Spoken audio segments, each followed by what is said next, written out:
Hey guys, it's Tracy. Welcome back to my channel. So in one of my videos, a friend of mine, Ramona, was asking me what I thought about certain planners and kind of like where to start. So consider this sort of like a planning 101 type of video. I'm going to talk about sizing. I'm going to talk about coil versus disc. I'm going to talk about, buying off the shelf as opposed to customization. So I'm going to kind of go over a little bit of all of that. Let me kind of move some of these to the side. What I want to say first is I think it's important to figure out what you want your planner for. So say for instance, I'm just going to pull these a little bit closer. Say for instance, you want something that you can keep in a bag or a purse. Well, then going with like an A5 or like a Happy Planner Mini, that's going to be the better way to go. So size is important. So I think if you start with like literally just a piece of paper and say to yourself, what do I want this planner for? So let's have an example. Let's say you want to do like a catch-all. Well, if it sits at home, like mine's going to, you might decide to do an 8.5 by 11 because it's not going to be something you need to carry. And then from there, you just need to figure out, do I want the coil or do I want, discs? And let me answer the coil versus disc debate first. I don't have a problem with coil. I know I've in the past kind of said, well, I kind of hate the coils, and I'll tell you why in a second. I don't really have a problem with the coil per se. What I have a problem with is that there's not enough room on the coils. So let me be clear about that. Like this was a book journal from Erin Condren, which I started with and ended up not using. I started with it, but then I kind of dropped off the reading bandwagon. So like you can see there's stuff in here. But this is back from 2022. And I had every intention of using it. I filled it all the way out. I really fell in love with it. But, then I got into the point where I just didn't really have a lot of time to read. So I'm saving this because I want to keep the information in here. But I wasn't doing a lot of stickering in here. So you can see it's fine. It's not sticking up off the coil. But also keep in mind too, I only used it for a brief amount of time. So if I had kept up with all of my little sticker book here, because I would print these out and put them in, or the washi tape, this might be more of a problem. Because like, for instance, look here. And I'm trying to put it where it's standing so you can see it. This is all because of stickering. I can hold it closed and it's fine, but you can see there's not a lot of room left on this coil. I did take out some of the extra pages, which did help. But, to be quite honest, coil is not for me. The other problem with coil is I like to move things around. Sometimes as I go through a month, I like to put that month in, like say, January, I would put that month in the back of the planner, or take it out. That's the other thing with discs. You have the versatility to make the size work for you. So if the planner's getting too big, you can take the pages off, for the stuff that you don't need, whatever the case might be. However, that being said, there are people who absolutely love coils, and that's fine. And many of them I do know are people who don't do a lot of stickering, or if they do, they buy their planners with extra pages, because like say for instance, Plum Paper. Now Plum Paper I only have in disc bound. I will not be buying any more coil planners. But so for Plum Paper, for instance, you can order extra pages at the back so that you get a bigger coil and then just take the pages off. Personally, to me, that's too much of a hassle. I would much rather just have the discs and move things around as I see fit. That being said, I think it's a personal choice for you. If you prefer a coil because you feel like it's going to be more secure, then by all means you should do that. That was one of the things that I did love about the coil. The pages are on there. They're not going anywhere. And that's fine. So I think you need to figure out for yourself, number one, what are you using the planner for? Number two, do you want coil or do you want disc bound? Number three, you need to figure out the size. So by getting out a piece of paper and asking yourself, what do you want to use the planner for, answers the bulk of those questions. For instance, let me just take an example before I go through kind of like some of this other stuff here. When I was going, through things and I thought I want to, work on wellness, I originally started out with an A5 planner, which was this size. It's actually, I think, upstairs right now, which is why it's not sitting here. I should have grabbed it, but that was this size. And it was, the compact vertical. So literally, each page had like 4 days. So there was 4 days here, 3 days here, and then like a note section. It got to the point that when I wanted to focus more on my health, I did not have enough room to write. So then I ended up going to this, which I love, and this is my daily. And I have more than enough room. It's on discs. I can move things around as I find necessary, and there are no problems. This has been working out fabulous. I just started this on the 1st, but you can see I'm filling it out every day, and I love it. So that's kind of an example of what you need to figure out for yourself. Size is a big thing. Disc or coil is a big thing. And then, like I said, are you taking it with you? What are you, wanting to use it for?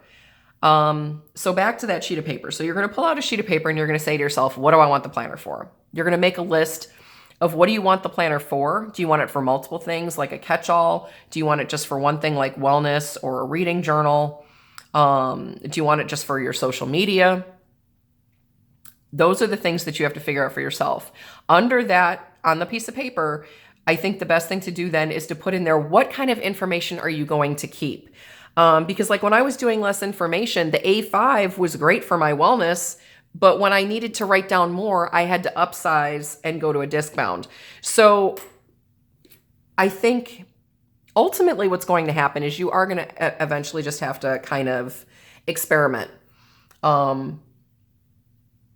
But the best choice you can make for yourself, like I said, by making that list, figuring out what you're using it for, what kind of information you're going to be tracking, and what you're going to be writing down, I think that's a good place to start. Because once you've gone from there, you'll be able to figure out, is A5 big enough? Do I need a 7x9? Well, actually, do I need an 8.5 by 11? Because those are all different sizes. Another thing to consider is the size of your writing. I write relatively big. I don't write small. So that's another reason why I think A5 doesn't work as great for me.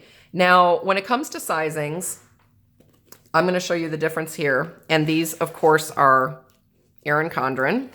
Trying to get them all where I have them together. There we go. Sorry, I'm like shaking things. Okay, so here are your coil differences. So you can see the 8.5 by 11, of course, is the largest. Then you have your 7x9, and then you have your A5. Something to remember is that 8.5 by 11 is basically letter size. So if you are printing things out and maybe have a disc bound, you can print things out and put them on your discs in an 8.5 by 11, where you won't be able to do that with 7x9 or A5. You will have to either learn to size things down or get printables. Again, back to the coil and disc debate. This is the coil bound planner I was using this year. In fact, this is where I'm at. Today is the 11th. So, I mean, I've used this. This planner is well used and well loved. This literally is the first planner that I have ever used start to finish and not dropped. And that's the first planner I've ever used in my life.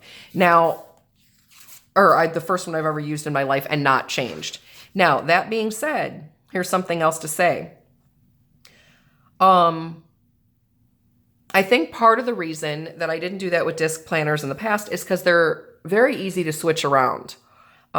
This, I wanted to make the plan with myself that I committed to it and that I stuck with it. So ultimately, I did do that. And I'm very grateful for that because, I mean, this is a beautiful planner. My monthly is where I keep all my sticky notes for paying bills and whatever. But I mean, this planner is well used and well loved. This, I ended up not going back and printing those out, but those were the movies I watched. This little area here is like one little section that I didn't plan. Every other week is planned. This is one of the best planners I've ever used in my life. So now here's another thing to say. For instance, like the difference between this and the Happy Planner Vertical, this didn't work for me. There's not enough structure. But when you look at them side by side, this had a spot for my meals. This did have 3 sections, but they were a little bit more divided, a little bit more easily figured out. So for whatever reason, this I wasn't super comfortable with, but yet this I am. So, you know, ultimately, again, you're going to come down to a lot of experimenting, and to narrow down that section, I think the only thing you can do, like I said, is make yourself that list, figure out what you're using the planner for, figure out what information you're going to be tracking in there, figure out if you want to take it somewhere, figure out if you want coil or disc. I now this year have learned, since I had used the coil this year, and that was the first year I used it, that disc is better for me. However, what I've also discovered, and like, I don't have an 8.5 by 11 big happy planner here. I have 2 7 by 9s, and then of course I have the mini. The mini is a great size. This is something I keep in my purse usually for paper. So like, I love this in my purse. I'm going to probably change this out, put a fall or winter cover on it, and that's going to go back in my purse. I love it. This I was starting to use as a journal. This is their simple layout. This was at Walmart, but yet they have another one that's dashboard, where you get this side and then this whole page is like a weekly dash. So, I mean, there's a lot of layouts. Another thing to consider, and again, here's like the regular vertical. This one also has a currently page, but it's just one page. So that's the only dashboard you get. You know, you have your monthly and then you have your weeklies. So another thing to consider is, like, for instance, Happy Planner, you can go to Michael's, you can go to Joann, and you could go to Hobby Lobby and buy yourself a Happy Planner and go home with it that day. Erin Condren, Target once in a while does carry them. This planner originally came from Target. With a different cover. This one I changed the cover on. It did come with a different cover, but this one came from Target. So randomly you might be able to find an Erin Condren somewhere.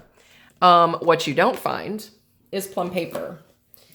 And here's something else to say. This is the one that has the most customization and the most flexibility.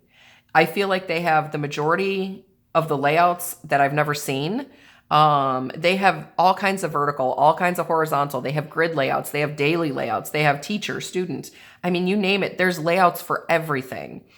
As many layouts as Erin Condren might have and Happy Planner might have, honestly, I feel like Plum Paper has more. So what I've discovered over this year, and to put this into a nice, simple summation, what I've discovered this year is that while I did try coil, it's not for me. I don't like the fact that I can't move the pages around. And while I enjoyed the coil planners I have, I will not be going and purchasing any more in the future. I do have the big Erin Condren here that I did get, that I'm actually going to use as my catch-all for 2024. But once this planner is done, I will not be purchasing anything else on a coil. Coil is just not my favorite. And that's something I found out for myself personally. So I will be going with disc bound. Another thing that I've discovered, that even though Happy Planner is something I can get readily, I will probably continue to buy like pages for this to put in my purse, but that will probably be it. Because while they are disc bound and flexible the way I like them, I prefer the layouts from Plum Paper. And I would much rather have more customization and more of what I want on the discs. And you can get these on coil too. So that's the great thing about Plum Paper. If you like disc, that's great. If you like coil, that's great. You can get it either way. But I like the customization. I like that, you know, for instance, if I wanted my calendar to start on a Monday, I could do that. If I wanted to start on the Sunday like regular, I can do that. The dailies always start on the first of the month and go through the last day. But like your weeks, for instance, here's my social media planner. This is today. So I wanted this to start Monday through Sunday, which is how I got it. But you can also get it to start Sunday through Saturday, like you do with your calendar. So it just depends. What I love with this is you can also, and let me go to an area where it's empty. Okay. You can change where it says priorities. You can change where it says to do today. You can add a title here. You can add titles here. You can customize so much. You can have this done with color, have it done without color. You know, I mean, the sky's the limit with these. And for me, I have discovered that this is what I enjoy. So again, summation, figure out what you want to use your planner for, figure out what you're going to be tracking and what kind of information you're going to be putting in there. Figure out if you want to go with coil or disc, and figure out your size. And that first piece of paper that you write everything down on will pretty much help you dictate that. You might still have to figure in a little bit of wiggle room, because as you're experimenting with planners, you might decide, well, no, actually I do need more room. So maybe the A5 won't work. I need to go with, you know, a 7x9. Another thing that I do like about Plum paper, and this is not all about Plum paper, but another thing I like about it is you can get these in 6-month increments, as opposed to most other planners are 12-month. The only exception would be the Daily well, even then, the Daily Duo with Erin Condren, you still have to get all 12 months. You can't just get 6 months. So for experimenting, it's nice to have the 6 months and not be committed to 12 months. So there's something else to think about. But I just wanted to kind of put this stuff out there because I feel like it can be very overwhelming, especially when you're first starting out. I started out with Happy Planner years ago in the classic size. This is what I started with, and this is what I stayed with for years, and I loved it. I eventually started, you know, experimenting with other layouts once they started introducing them. And believe it or not, even then, that was still pretty consistent for me. But last year I came across an Erin Condren at Target, and I wanted to try it. I wanted to see what all the hype was about. The paper is phenomenal. I will say that. The paper is amazing. I wish all planners had this kind of paper. They have the best paper, hands down, without a doubt. I love this paper. But here's the thing. That paper is not enough for me to want to keep it on a coil anymore. So you have to factor in everything. But like I said, that little bit of wiggle room is where you're going to figure out, oh no, I do need a different size, or oh no, horizontal's not working, I need to go vertical, or, you know, I really don't like the coil, maybe I want to try a disc. So that's where your wiggle room is going to come in. But if you can figure out for yourself basically what that planner is going to be for, what information you're going to keep in there, you can pretty much land in the right ballpark and then just narrow it down from there. If you guys have other questions, or if there's other topics on planning that you would like me to go over, leave that information or question down below, and I will happily answer it or produce more videos with that information. But for myself personally, I've discovered I'm a disc girl. I appear to be a Plum paper girl. And I really like daily for wellness, vertical priorities for social media. And it looks like I will be doing a monthly layout, which you can get in all the lines. But I'm going to be doing a monthly layout for my reading journal for next year as well. So more on these topics to come. I will be doing other topics like, you know, what do I keep on my planner cart? You know, what are my favorite pens and markers? During Planmas, I'm also going to be doing a video talking about my favorite YouTube creators, because I figured that might be something that you find helpful. But again, if you have other questions or other videos you'd like to see, please leave that information down below. I always look at the comments as often as I can and see what I can help you out with. I really appreciate you guys joining me for today. Thank you for hanging out.